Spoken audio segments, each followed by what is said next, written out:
Bonjour à tous. Je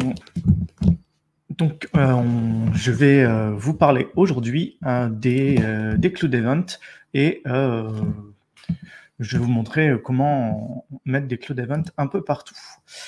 Alors, je vais partager mon écran et je vais pouvoir commencer. Tac, tac.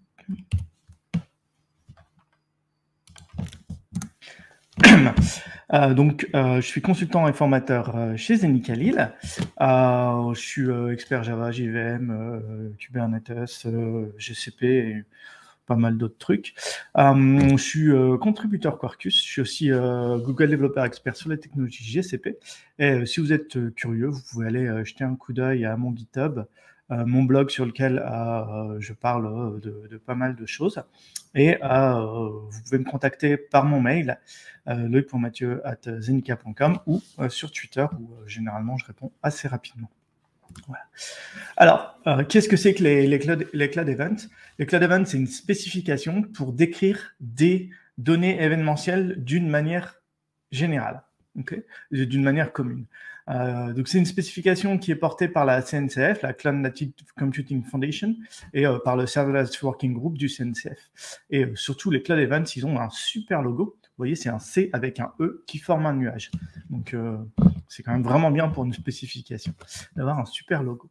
Alors, pourquoi est-ce qu'on voudrait pouvoir avoir exprimé d'une manière commune les événements du cloud? Tout d'abord, pour avoir de la consistance, pouvoir avoir les différentes applications qui vont utiliser le même format. Pouvoir avoir une certaine accessibilité, on va dire c'est facile de passer d'un cloud provider à l'autre parce que les événements sont exprimés de la même manière, et aussi, très important, de la portabilité, donc être capable de facilement porter un événement, dire bah voilà, moi j'ai mon application qui utilise des cloud events, je vais pouvoir passer d'un cloud provider à l'autre, d'une technologie à l'autre, puisque tout cela supporte les cloud events. Alors, qu'est-ce que c'est que les cloud events? Donc, comme j'ai dit, c'est une spécification qui va servir à définir des données d'événements. Le but de Cloud Event, c'est de simplifier la déclaration de ces événements et de pouvoir utiliser cette même structure d'événements entre les services, entre les plateformes et même plus. Donc, Cloud Events fournit un SDK pour les principaux langages. On va avoir un SDK Java, un SDK JavaScript, Go, Python, C#, PHP, Rust. Donc, dans ce SDK, il est très petit. Je vous montrerai le SDK Java. Il va juste contenir la définition de la structure de l'événement. Donc là, ici, je vous ai montré un Cloud Event. Donc, dans son format JSON, il y a plusieurs formats. On peut avoir des Cloud Events en XML, en protobuf, en Avro. Donc là, c'est le format JSON. Et la première chose qu'on peut voir dans un Cloud Event tout en bas, c'est qu'en fait, il y a quelque chose qui n'est pas spécifié, c'est l'événement lui-même. Cloud Event va définir les métadatas standards sur un événement, mais l'événement lui-même, il va bien sûr être propre à ce que vous êtes en train de faire, propre à votre cloud provider. Donc, l'événement lui-même, les données de l'événement, c'est une string encodée en base 64, et la spécification Cloud Event va définir un ensemble de métadatas.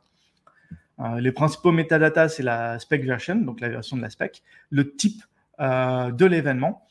Par convention, on va utiliser la notation DNS inverse, donc comme par exemple .SumEvent, le type de l'événement, donc fort proche de ce qu'on fait dans des packages en Java par exemple. La source de l'événement, donc là c'est un peu ce que vous voulez, l'identifiant unique de l'événement et le moment où l'événement a été généré. Donc après, il y a d'autres choses qui sont optionnelles comme le content type, le schema. Si vous avez par exemple de l'Avro, vous pouvez mettre la référence de votre schema Avro ou des choses comme ça. Voilà. Ces événements en eux-mêmes sont extensibles. Donc ça veut dire qu'on peut aller définir des métadatas qui seront ajoutés dans les Cloud Events pour une extension donnée. Par exemple, là, je vous ai donné l'exemple des extensions pour les traces distribuées, donc OpenTracing ou OpenTelemetry. Si vous prenez l'extension OpenTracing de Cloud Event, vous allez, dans les métadatas de l'event, ajouter des attributs. Donc là, ici, on a les deux attributs TraceParent et TraceState, qui sont des attributs qui permettent de faire le lien entre OpenTracing et Cloud Event. Voilà, donc vous avez vos attributs OpenTracing qui vont être ajoutés dans les métadatas de votre événement. Attention, cela ne se substitue pas aux entêtes techniques de la spécification OpenTracing ou OpenTelemetry. Par exemple, OpenTracing définit des headers HTTP. Il faut quand même mettre les headers HTTP, même si vous utilisez les métadatas des Cloud Events. C'est juste pour pouvoir faire le lien entre les Cloud Events et OpenTracing dans cet exemple. Alors, dans Cloud Event, il y a Cloud, et la première chose qu'on va vouloir faire avec des Cloud Events, c'est pouvoir les utiliser dans toutes les offres de type Function as a Service ou les offres serverless. Pour ça, la plupart des grands cloud providers vont fournir des implémentations de fonctions qui puissent être déclenchées avec des Cloud Events. Il y en a un qui manque, vous voyez lequel, je pense. Donc, Alibaba, on peut déclencher des fonctions via Cloud Event Bridge, Azure via Azure Event Grid, Google via Cloud Event Arc, IBM via son Cloud Code Engine, Oracle, il a aussi un support, et Tencent via aussi Event Bridge. Voilà, donc on voit que la plupart des cloud providers vont permettre de déclencher des fonctions depuis un cloud event. Et déclencher une fonction dans un cloud provider depuis un cloud event, ça veut dire que votre code il est moins lié à votre fournisseur de cloud, puisque dans votre code, vous utiliserez des cloud events et pas l'événement spécifique du cloud provider. Il y a pas mal de frameworks aussi qui supportent les cloud events. Donc Debezium par exemple, Knative Eventing, donc ça c'est assez intéressant.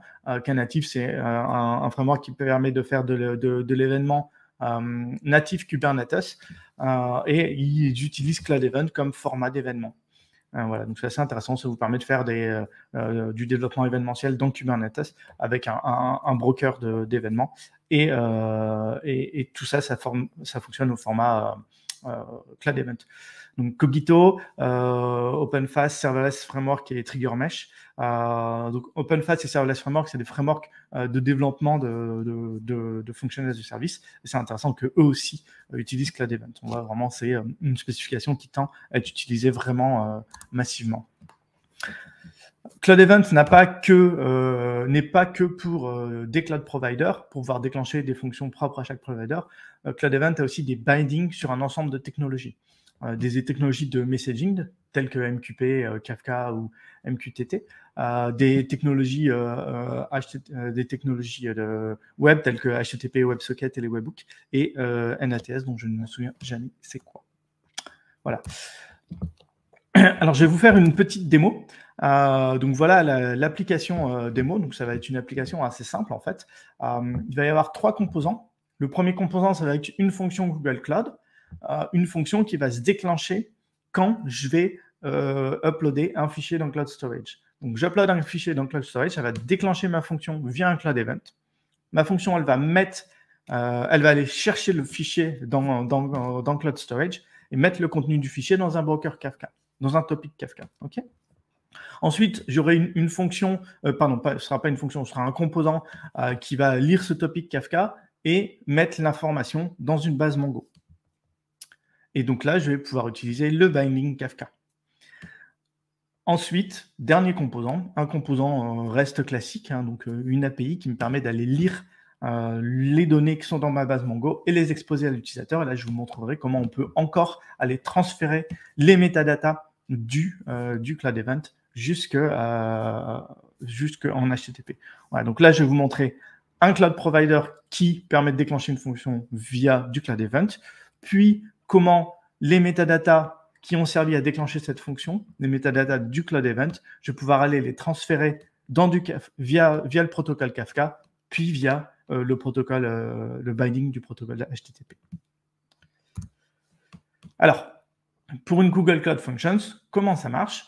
On va créer une fonction de type Cloud Event Functions. Donc, avec le SDK Java des Cloud Functions de GCP, c'est une classe qui implémente Cloud Event Functions. Elle doit implémenter une méthode qui s'appelle accept, qui prend en paramètre un Cloud Event. C'est un objet Cloud Event qui vient du SDK Cloud Event.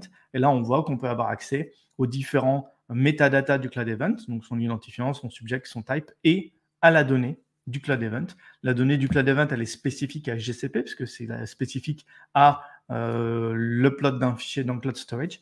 Et donc là, après, je peux aller le récupérer, juste la donnée en chaîne de caractères. Au niveau Kafka, donc un message Kafka, c'est constitué de quatre parties. Il y a le nom du topic, il y a la clé du message, il y a un ensemble d'entêtes, de headers, et il y a la valeur du message en elle-même. Donc là, par exemple, on a un message qui sera encodé en JSON, et dans les headers, le binding des Cloud Events pour Kafka va définir un ensemble d'entêtes spécifiques. Donc, en gros, à chaque metadata du Cloud Event, on aura une entête CE underscore, le nom de la metadata qui correspond. Sauf pour le content type, puisque en fait, en Kafka, c'est classique d'avoir une entête content type. Entre autres, ça peut être utilisé automatiquement dans certains frameworks qui vont Kafka. Par exemple, Kafka Connect ou d'autres frameworks vont utiliser par défaut un header content type. Et donc, dans le binding Kafka, il a été défini que on ne va pas faire CE content type, mais on va bien utiliser le header plus ou moins standard content type en Kafka. Pour le binding HTTP, on va retrouver à peu près la même chose que dans le binding Kafka. On va passer les metadatas du Cloud Event dans des headers HTTP. Ces headers, alors, ne seront pas préfixés par CE underscore, mais CE tiré. OK.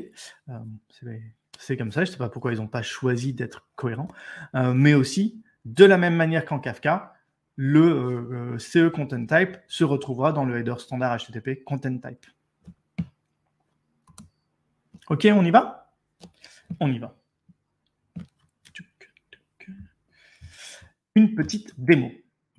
Donc, je vais commencer par faire ma fonction Google Cloud qui va être déclenchée par un Cloud Event et qui, au déclenchement de ce Cloud Event, va aller charger le fichier qui a déclenché ma fonction.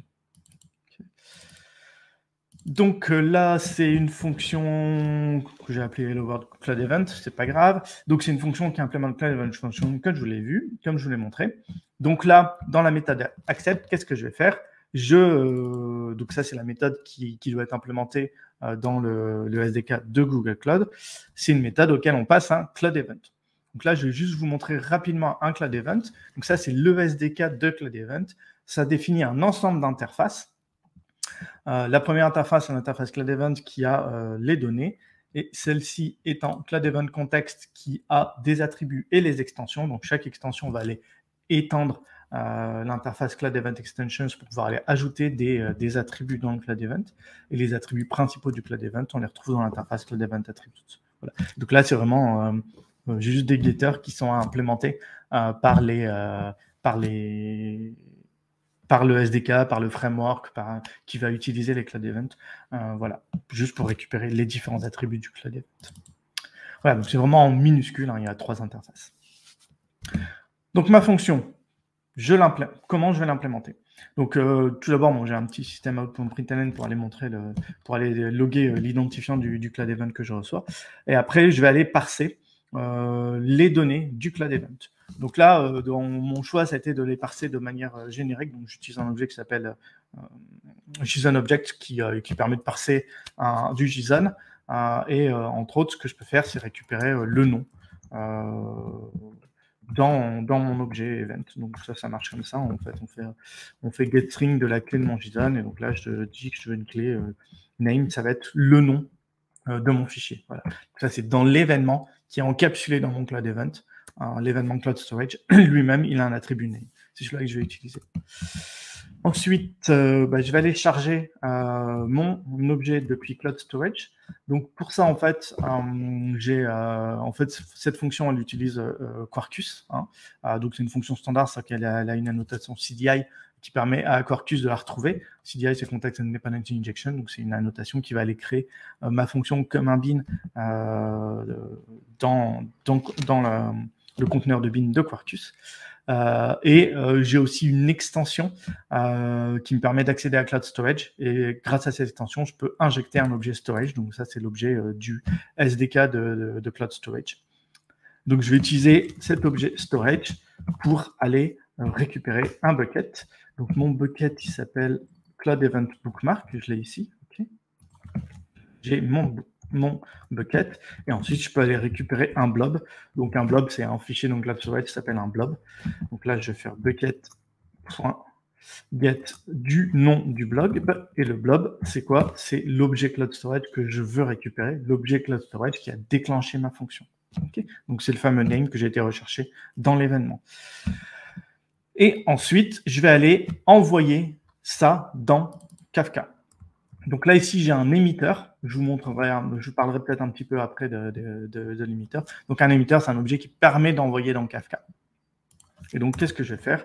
Eh ben, je vais envoyer le contenu de mon fichier, le contenu du blob.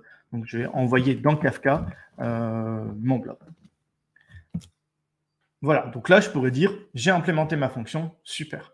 Seulement, ce que j'ai dit, c'est que ce que je voulais, c'était que les métadatas qui ont déclenché ma fonction, je les envoie aussi dans Kafka pour ensuite pouvoir les envoyer dans ma base Mongo pour pouvoir ensuite les récupérer quand je vais faire appeler mon API. À quoi ça sert? Par exemple, pour pouvoir faire du tracing de bout en bout via l'identifiant du Cloud Event. Donc, savoir quel Cloud Event a généré la donnée que je suis en train de requêter sur mon API web, par exemple. Ça peut aussi être pour avoir des informations temporelles ou des choses comme ça. Voilà. Donc, il y a toujours un intérêt pour du tracing, pour du monitoring, de pouvoir récupérer les événements, les métadonnées de l'événement qui portait sur la donnée qui est dans ma base. Donc, pour pouvoir faire ça, il faut que on crée... alors, dans le framework que j'utilise pour envoyer à Kafka, je crée ce qu'on appelle des métadatas. Ces métadatas seront des métadatas de type Cloud Event. Et ces métadatas de Cloud Event, je vais les créer depuis un Cloud Event. Okay, donc là, je crée un objet de type metadata. Voilà. Donc là, j'ai une petite fonction helper qui, depuis un Cloud Event, va pouvoir aller me créer ces métadatas. Okay. Donc là, qu'est-ce que c'est en fait? C'est vraiment une fonction qui fait un new du Cloud Event metadata et qui lui passe tous les champs de l'objet Cloud Event. Il n'y a rien de secret, c'est assez basique. Et ensuite, au lieu d'envoyer directement le contenu de mon message, je vais envoyer un objet message. Donc, c'est un objet message que je vais créer depuis le payload. Et ensuite, je vais créer un objet metadata depuis mes metadatas. Alors, pourquoi est-ce que je suis obligé de créer un objet metadata depuis mes metadatas? En fait, là, j'utilise un truc qui compile. Ouais, tiens, super, c'est off.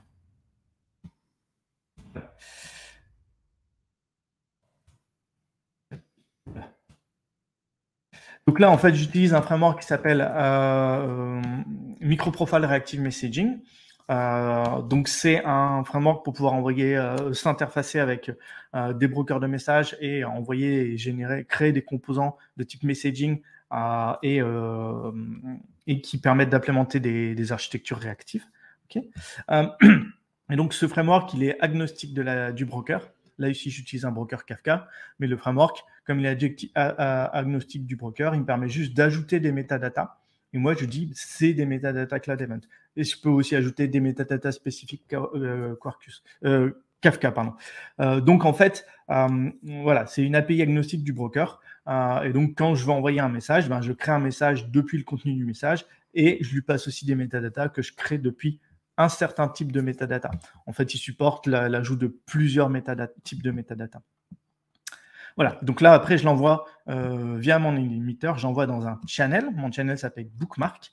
Et en fait, après, dans mon fichier de configuration de Quarkus, je vais aller configurer le channel. Donc là, j'ai rien configuré, en fait. Et donc, par défaut, j'utilise un channel qui s'appelle bookmark pour envoyer mon message.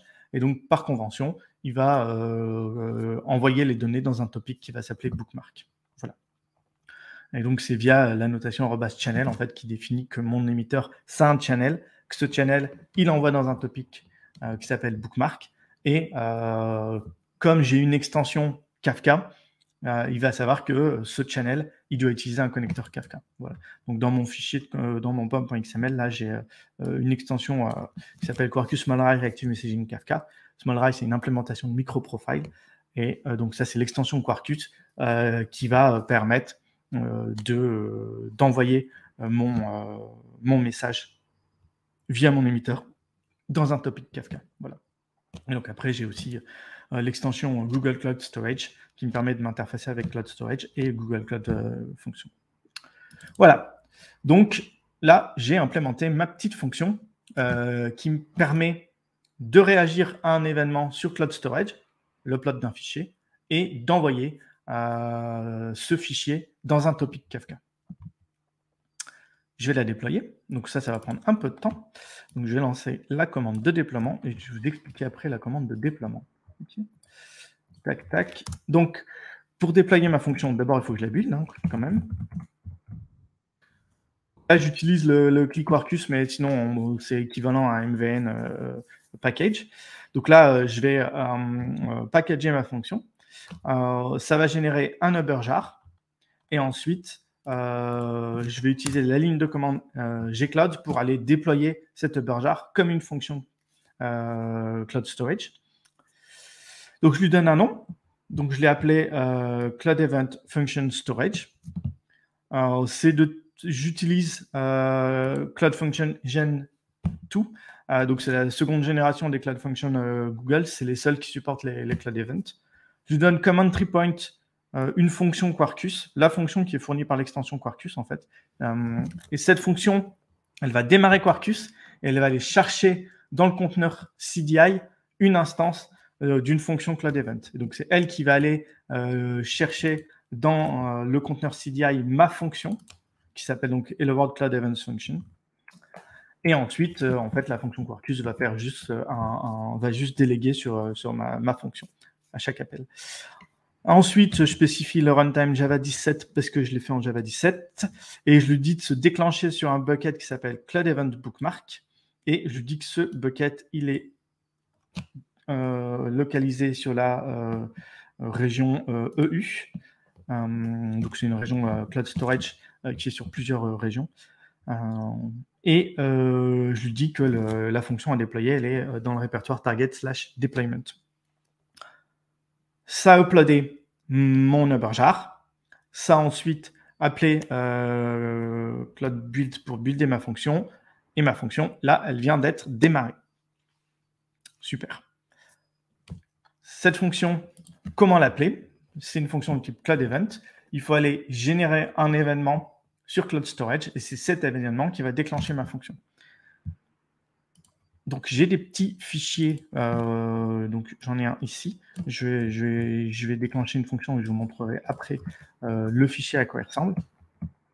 Donc là, j'utilise JS Utils, qui est Google Cloud Storage Utils, pour aller copier un fichier JSON dans le bucket Cloud Event Bookmark. Donc là, je peux vous montrer. C'est un tout petit JSON en fait qui décrit un bookmark. Donc là, je dis, je bookmark l'URL loicmathieu.fr et je dis que c'est le blog de Loïc Mathieu et que c'est pour apprendre des choses. Voilà.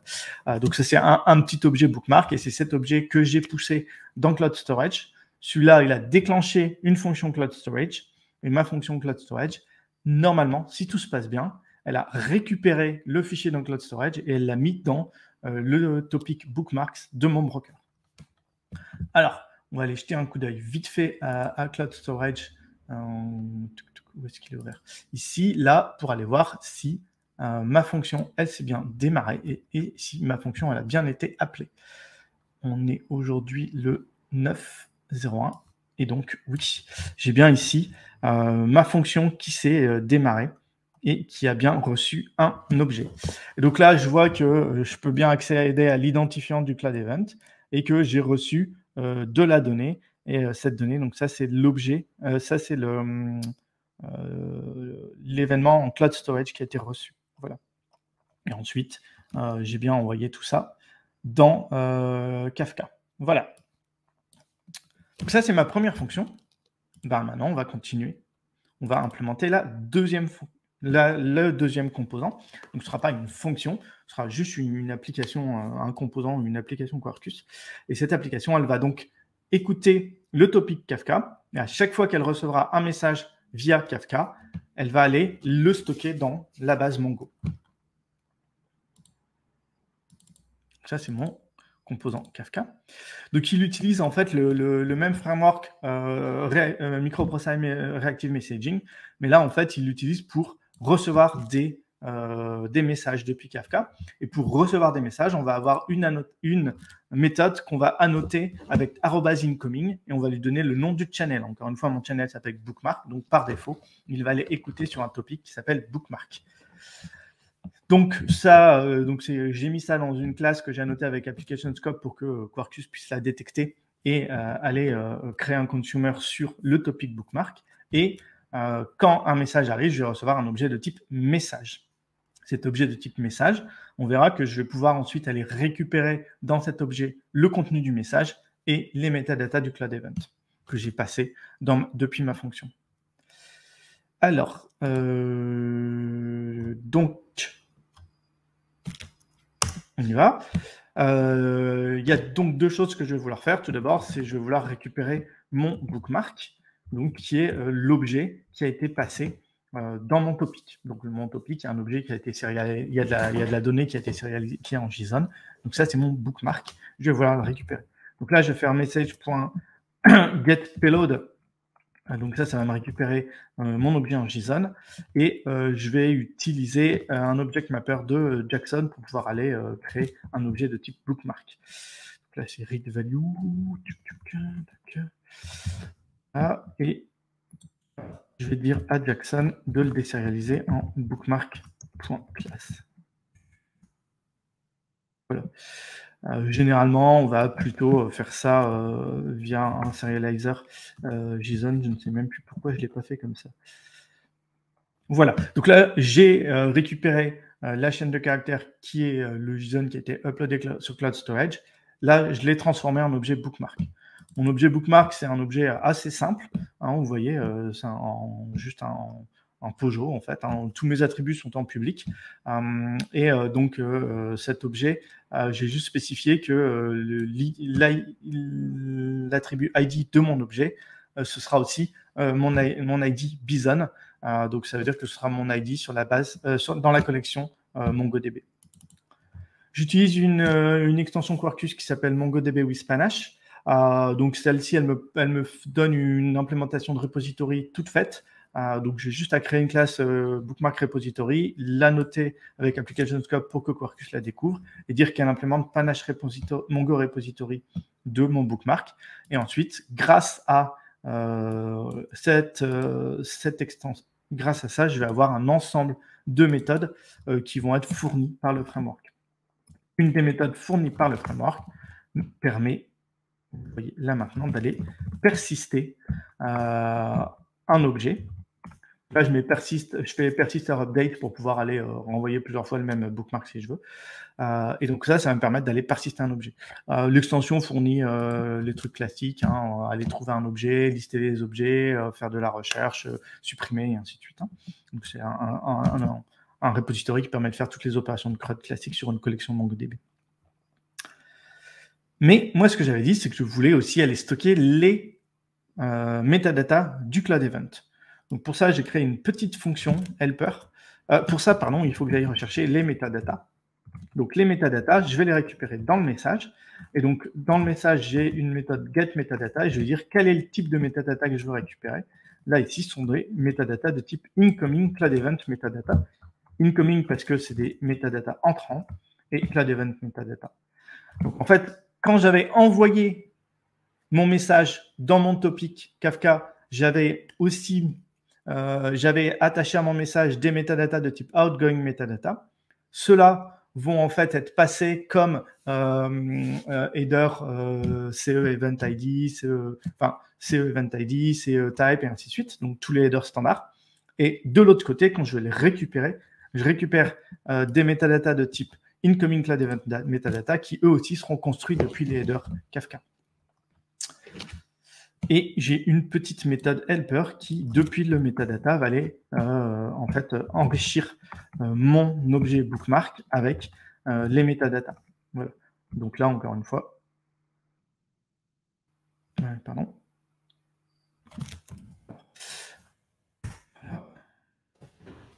C'est un optional de metadata, donc il faut appeler .get. Je sais qu'il est toujours là, il n'y a pas de souci. Voilà. Donc en fait, qu'est-ce que ça fait? Ben, ça va dans les champs, dans les attributs de mon objet bookmark, je vais aller mettre les attributs du Cloud Event Metadata. Donc dans le CE type, je vais récupérer le type, dans le CE ID et ainsi de suite. Et tout ça, je vais les stocker dans ma collection Mongo. Donc dans ma collection Mongo, j'aurai les champs du bookmark et tous les métadatas du Cloud Event. Alors, est-ce que ça marche? Alors, on va lancer l'appli. Donc là, je la lance en mode dev qui permet de pouvoir lancer l'appli, la modifier, la recharger automatiquement, enfin, et plein d'autres trucs. Et donc ça facilite un petit peu le développement. Je vais relancer un upload de mon... et je regarde et ça a planté. Et ça, c'est bien con. Ah, j'ai oublié un truc très important. Je n'ai pas lancé ma base Mongo. Donc, on va lancer la base Mongo.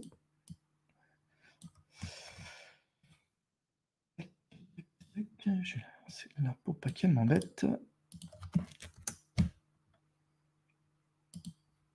Et il s'est connecté à la base. Et on va relire le message.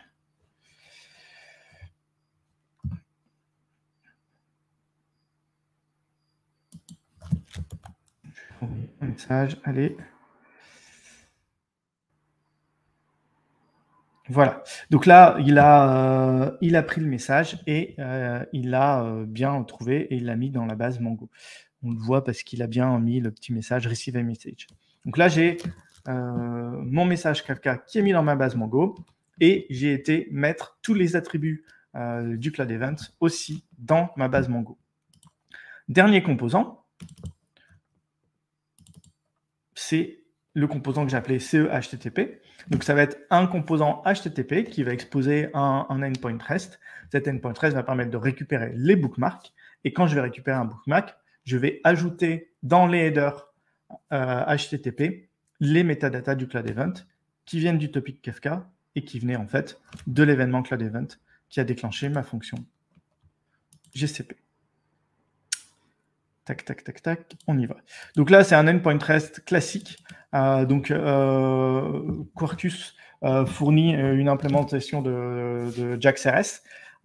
Et donc, c'est les annotations standards du développement de web service JAX-RS. Donc, @pass pour dire que ma classe bookmark ressource, c'est un endpoint REST qui va répondre sur l'URI/bookmarks. Et puis là, après, j'ai implémenté juste deux méthodes. Une méthode qui permet de lister tous les bookmarks et une méthode qui permet de récupérer un seul bookmark. Okay, et c'est cette méthode qui permet de récupérer un seul bookmark que je vais aller implémenter et en ajoutant tous les headers Cloud Event. Donc là, pareil, en fait, j'ai un objet bookmark qui est le même type d'objet et j'ai de la même manière un bookmark repository, qui est mon repository pour accéder à ma base de données. Et là, ce que je fais, c'est que je vais aller récupérer de ma base de données tous les métadatas du Cloud Event, mais je ne vais pas aller les sérialiser en JSON. Donc, j'ai tous mis la notation JSON ignore pour pas qu'ils soient sérialisés en JSON, donc ils ne seront pas dans le corps de la réponse HTTP, puisque je vais tous les mettre en header. Donc, tout d'abord, on peut déjà regarder, est-ce que ce petit truc marche? Pardon, je vais le lancer et on va aller faire un petit curl déjà pour aller appeler le endpoint.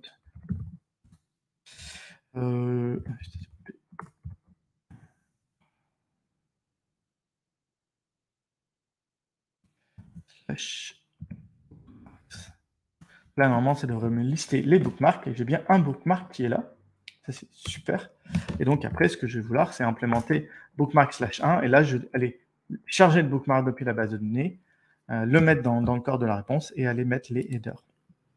Ensuite, voilà. Donc, première chose à faire, je vais récupérer un bookmark. Ça, je vais utiliser mon bookmark repository pour aller rechercher mon bookmark depuis son identifiant. Donc, l'identifiant récupéré du pass, un pass param, et donc mon pass, il est bien paramétrisé sur ma fonction. Ensuite, je vais, dans ma réponse HTTP, aller mettre dans le corps de la réponse le bookmark, et je vais ensuite aller ajouter un par un les différents headers. Pour ajouter un header à une réponse HTTP en JAX-RS, on a la méthode header.